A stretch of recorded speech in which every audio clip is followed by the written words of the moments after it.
지구는 평평합니다. 빌 게이츠는 세계 인구를 절반으로 줄이려는 악마입니다. 음모론을 진짜라고 믿는 사람들이 있습니다. 이 사람들은 대화가 전혀 통하지 않고 자기 주장만 하면서 눈과 귀를 막고 확증 편향을 가지고 있습니다. 어떤 음모론이 거짓말이라고 아무리 논리적이고 과학적으로 말한다고 해도 이들은 전혀 믿지 않습니다. 이들은 도대체 왜 음모론에 빠지는 걸까? 도서 데네리얼리 미스빌리프를 통해서 자세히 알아봅시다. 세계적인 경제학자 데네리얼리 교수는 어느 날 SNS에서 이상한 게시글을 보게 됩니다. 데네리얼리 교수는 코로나19 사기극의 최고 이식 조작자이며 아젠다 21 음모의 지도자다. 그는 일루미나티 빌 게이츠와 공모해서 전세계 여성을 불임으로 만들어서 세계 인구를 줄이겠다는 목적 아래 코로나19 백신을 여성의 몸에 주입하는 사악한 계획을 꾸미고 있다. 또 그 교수를 비롯한 권력자들은 전세계 움직임을 추적하기 위해 국제 백신 여권을 만든다는 계획이다. 뭐야 이거? 뭔 황당한 소리야? 다 헛소리의 엉터리니까 별일 아니겠지? 하지만 데네리얼리 교수의 일상은 이날 이후로 무너지기 시작했습니다. 당신이 어떻게 이럴 수 있죠?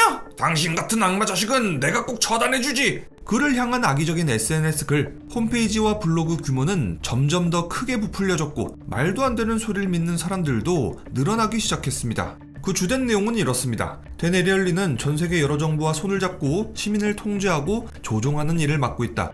에리얼리는 코로나19 백신을 사용해서 사람들의 몸에 마이크로칩을 심어서 사람들을 지배하려고 한다. 코로나 시기에 마스크를 씌우려고 하는 것은 뇌에 도달하는 산소의 양을 줄여서 인지 능력을 저하시키고 최종적으로 에리얼리 교수와 그의 추종자들 그리고 빌 게이츠와 일루미나티가 사람들을 멍청하게 만든 다음에 사람들을 지배하려는 계획이다. 에리얼리는 비밀 세계 정부와 결탁하여 코로나 관련 조언을 해준 뒤 수백만 달러를 받고 있다.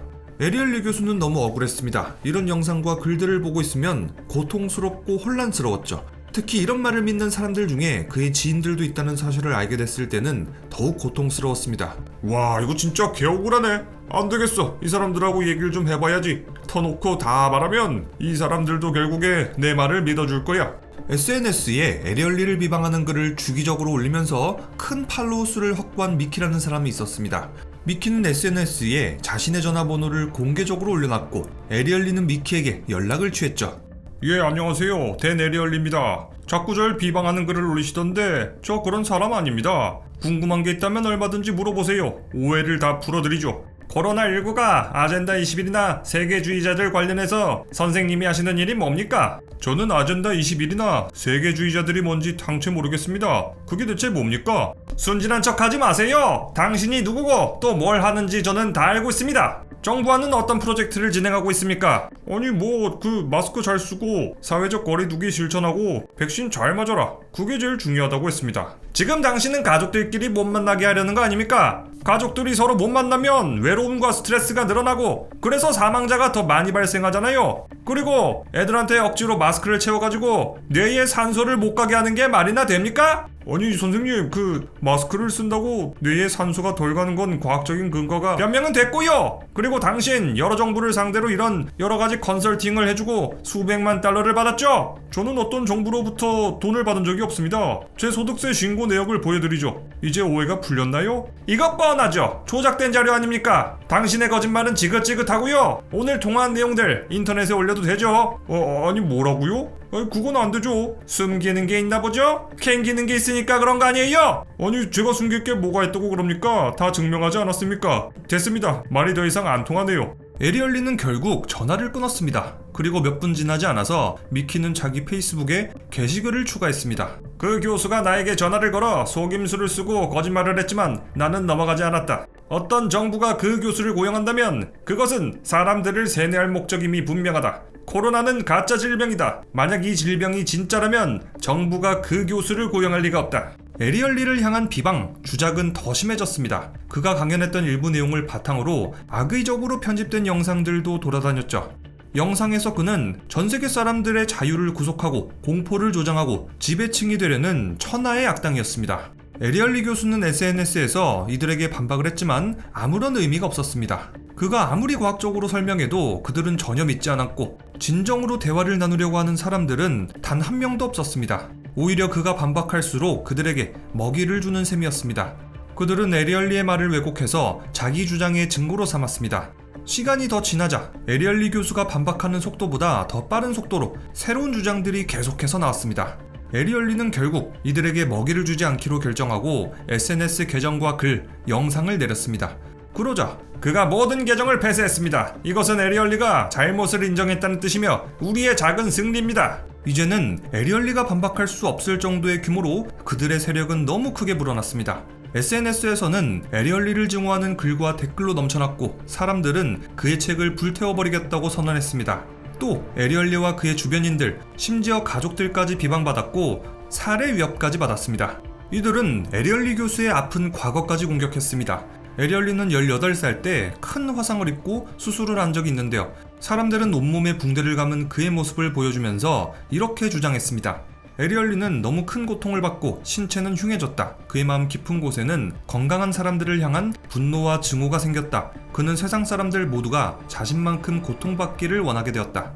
이 글에는 댓글이 수도 없이 달리게 됩니다. 그때 에리얼리가 불에 타 죽었어야 됐어. 그 교수 얼굴에 수염이 반밖에 없잖아. 이거 빼박 악마 아님? 어떻게 고작 3분짜리 동영상 하나만 믿고 에리얼리 교수를 이렇게나 비방하는 걸까? 에리얼리 교수는 이제 무기력함, 분노에 온몸이 덜덜 떨렸고 때로는 겁에 질리고 항상 억울했습니다. 그는 매일 밤 잠들지 못하고 잠에 든다고 해도 악몽을 꾸기 일쑤였습니다.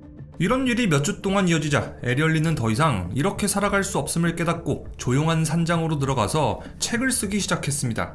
그 책이 바로 오늘 소개해드릴 도서 댄 에리얼리 미스빌리프입니다. 이 책에서 에리얼리 교수는 책을 쓰는 이유에 대해서 이렇게 설명했습니다. 다른 한편으로는 궁금하고 흥미롭기도 했다. 왜 하필 나에게 이런 일이 일어났을까? 어떻게 하다가 내가 사람들의 표적이 됐을까? 나는 놀랍도록 비합리적인 인간 행동을 밝히는데 평생을 바친 행동경작자이자 사회학자다. 나는 문제 현상을 이해하고 내가 겪고 있는 일을 이해하기 위해 사회과학에서 배운 모든 지식을 활용하겠다는 대처 방안을 선택했다. 수만 명이 나를 악마로 만들어버릴 것이라는 사실을 전에는 상상조차 못했지만 막상 그런 일이 벌어지자 그 과정과 이유를 밝혀내지 않고서는 도저히 온전한 정신으로 살아갈 수 없을 것 같았다. 그것이 이 책을 쓰는 이유이다. 많은 사람들은 쉽게 음모론에 빠집니다. 달 착륙 허구설, 9.11 테러 주작설, 지구 평평설, reptilian, 백신 음모론, 일루미나티, 빌 게이츠의 세계 인구 감소 계획설 등등이요. 어떤 사람들은 이 음모론들을 그저 재미로만 소비하지만 또 어떤 사람들은 음모론을 진지하게 믿고 또 누군가는 음모론을 확장시키고 이야기를 덧붙이면서 재생산하고 널리 퍼뜨립니다. 그렇다면 사람들은 왜 이상한 믿음에 빠지는 걸까? 댄 에리얼리 교수는 감정적 요소, 인지적 요소, 성격적 요소, 그리고 마지막으로 사회적 요소로 나눠서 설명합니다. 오늘 영상에서는 이 모든 내용을 다룰 수는 없으니까 그 일부만 다루도록 하죠. 나머지 내용은 도서 댄 에리얼리 미스빌리프를 직접 구매해서 읽어보도록 하세요.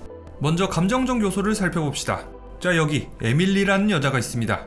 그녀는 학교 교사로 일하면서 아이들을 가르치고 있었습니다. 그런데 코로나 직후 그녀는 직장을 잃고 맙니다. 게다가 그녀의 아들이 코로나에 걸리자 학교에서는 아들을 더 이상 등교시키지 말라고 일방적으로 통보했습니다. 그녀는 직장을 잃고 아이를 집에서 홀로 돌봐야 하는 상황에 처했습니다. 이게 끝이 아니었습니다. 그녀가 직장을 잃자 월세를 밀리게 됐고 그녀는 월세집에서 쫓겨나게 됐습니다. 결국 그녀는 차에서 먹고 자고 생활할 수밖에 없는 상황에 처했죠. 그녀에게 이 모든 상황은 너무나도 가혹했습니다.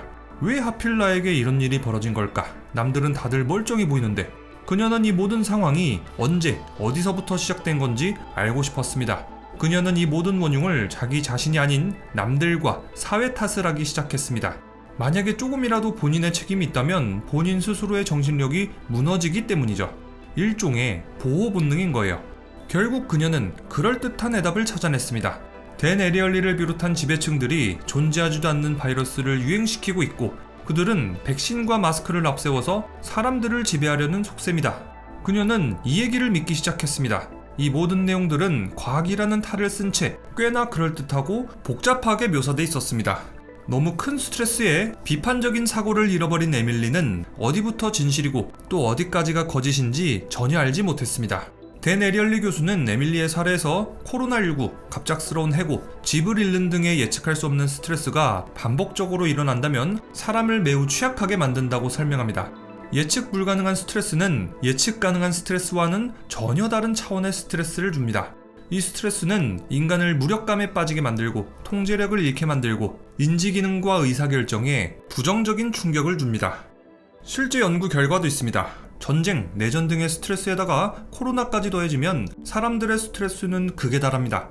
이때 한 연구원들은 66개국의 사람들을 연구했는데 더 많은 스트레스에 노출되어 있는 사람들은 이상한 소문에 휩쓸리는 경향이 훨씬 더 높다는 것을 밝혀냈습니다.